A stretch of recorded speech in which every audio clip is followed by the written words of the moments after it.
হ্যাঁ গাইস, আমি আর আমার বন্ধু তারেক নাফি আর আমাদের ক্যামেরা আর ভিভো, এটা নিয়ে আমরা এগিয়ে যাচ্ছি ভিক্টোরিয়ার দিকে। ভিক্টোরিয়া কিন্তু আমাদের সামনেই আছে। Wow, just wow!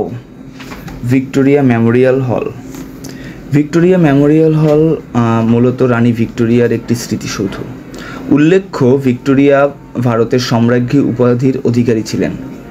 আগাগোড়া শ্বেতপাথরের তৈরি এই ভিক্টোরিয়া হলটি এখন স্থাপিত হয়নি। এটি স্থাপিত হয়েছিল 1921 সনে, 103 বছর আগে। ভিক্টোরিয়া মেমোরিয়ালের অবকাঠামো নিয়ে কথা বলতে যাই। ভিক্টোরিয়া স্মৃতিসৌধের উত্তর দিকে অবস্থিত কুইন্স ওয়ে, ডান্সিং ফাউন্টেন, তারপর বিস্তীর্ণ ব্রিগেড প্যারেড ময়দান, যেখানে আগে প্যারেড হতো। দক্ষিণে আচার্য জগদীশচন্দ্র বোস রোড এবং তারপর IPGR এবং SKS হাসপাতাল রয়েছে। আর পশ্চিমে রয়েছে কলকাতা রেসকোর্স ময়দান। স্মৃতিসৌধ ভবনের উত্তর এবং দক্ষিণ দুই দিকই বিশাল ফটক। উত্তর ফটক থেকে ভবন পর্যন্ত চওড়া রাস্তার দুদিকে দুই প্রকাণ্ড জলধারার একধারে পরিবেশের ভারসাম্য রক্ষা করে এবং সঙ্গে সঙ্গে প্রদর্শনের মনোরম শোভাও বর্ধন করে।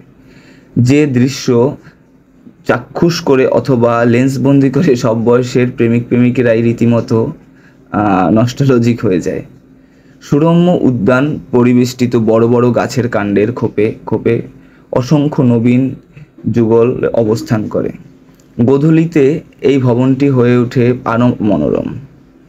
শ্বেতপাথরের নির্মিত সুবৃহৎ ভিক্টোরিয়া স্মৃতিসৌধের নির্মাণ কার্য শুরু হয় 1906 খ্রিস্টাব্দে।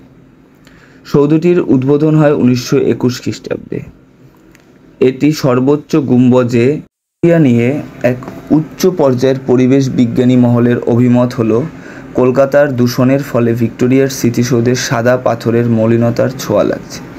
এই দূষণ থেকে শতাব্দী প্রাচীন সৌধকে রক্ষা করাটা খুবই জরুরি, কেননা ভিক্টোরিয়া সৌধ কলকাতার গর্বের প্রতীক রূপে বিশ্বের অঙ্গনে তুলে ধরেছে।